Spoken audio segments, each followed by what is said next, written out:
Norðlenska nautakjötið. Uppskrift á góðu kvöldi.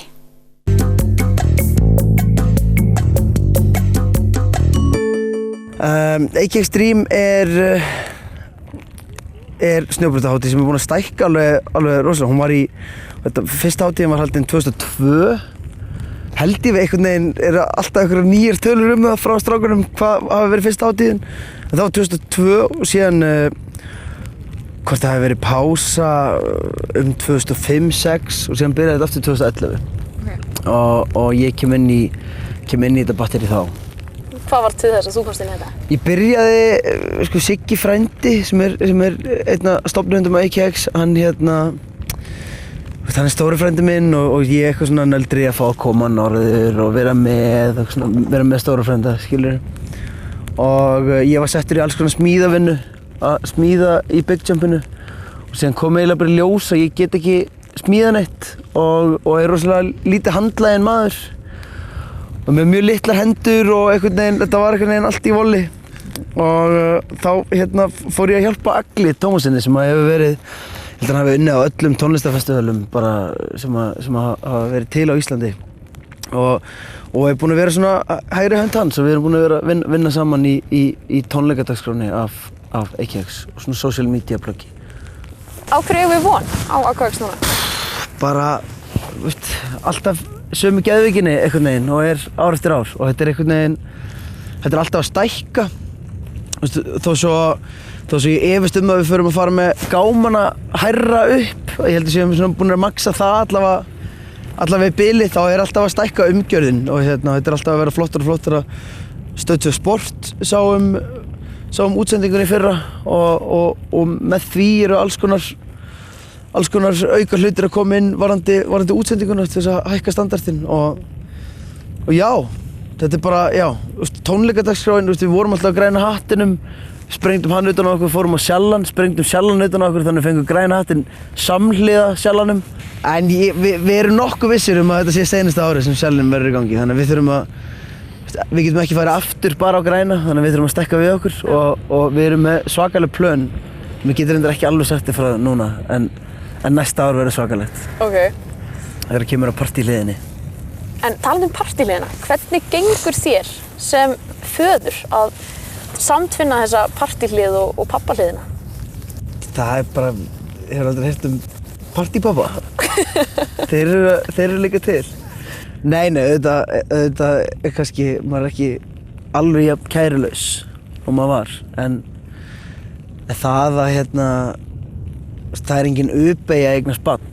Það er margir sem halda einhvern veginn, það er margir sem ákveða líka bara þegar þeir verða 30 að þeir verði bara fullorðnir og leiðilegir.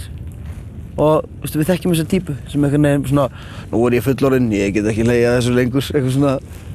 Ég ætla bara að halda áfram að hafa gaman og reyna að sinna uppeldinu vel á sama tíma og það er að ganga heldur vel so far allavega. En nú ert þú búin að vera mjög öflugur og verið kallaðir bara svona duglegasti tónlistarmaðurinn og vannst tónlistarverðlaunin stórt. Hvaðan kemur þessi eldmóður? Þetta er bara snýst að hafa gaman að þessu einhvern veginn og eins og ég var að segja við þá þessi klísja með að maður gerir tónlist fyrir sjálfa sig, hún er alveg sönn. En maður gerir þetta líka bara fyrir athygli og peningar,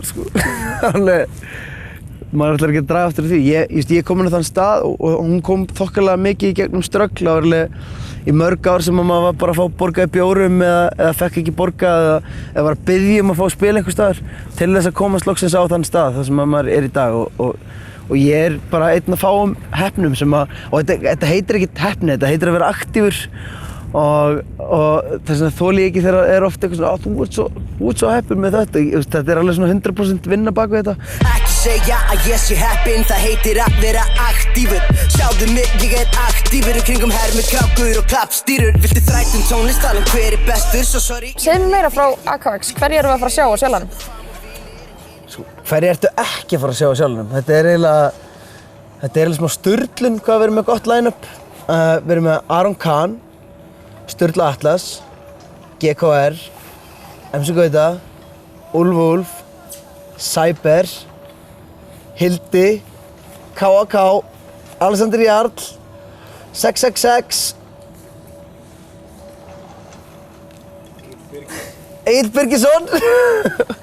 Já, sko, þarna erum við með line-upið sjálfum og síðan erum við líka með græna hattinn samhliða og á græna hattinum erum við með Hatari, við erum með Vög og Hildi.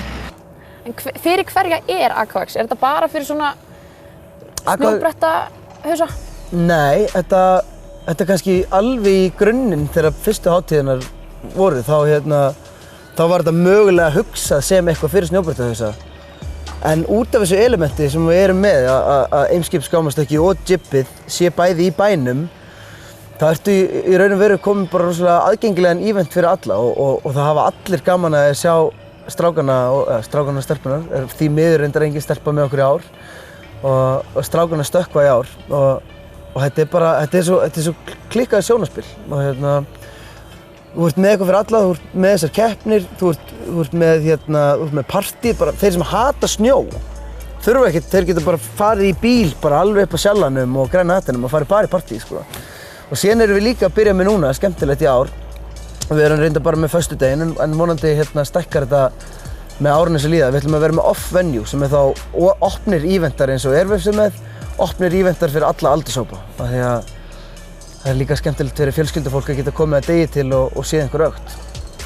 Þannig að AK Extreme er alveg gjörsamlega bara fyrir alla. En þetta Eimskip skámastökk, þetta er bara heimsmælikvarða?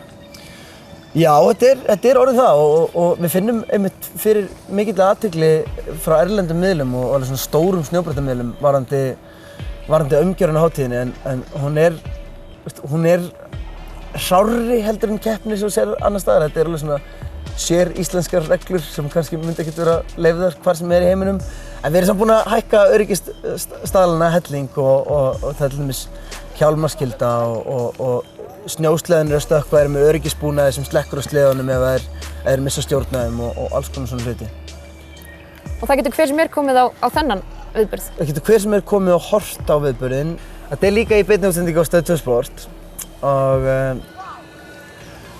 ég samt mæli með því að fólk komi frekar. Það er gaman að horfa á útsendinguna eftir á en það er bara þeir sem hafa mætt í gilið og horft á Big Jumpið, þetta er einstök upplifun.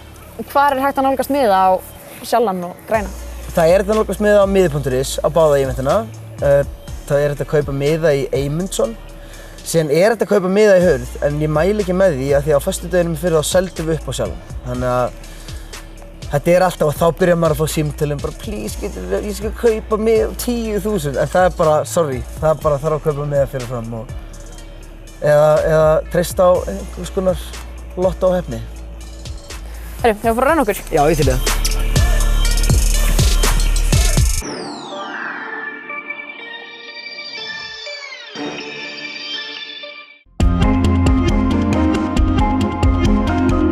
Norðlenska nautakjötið. Uppskrift á góðu kvöldi.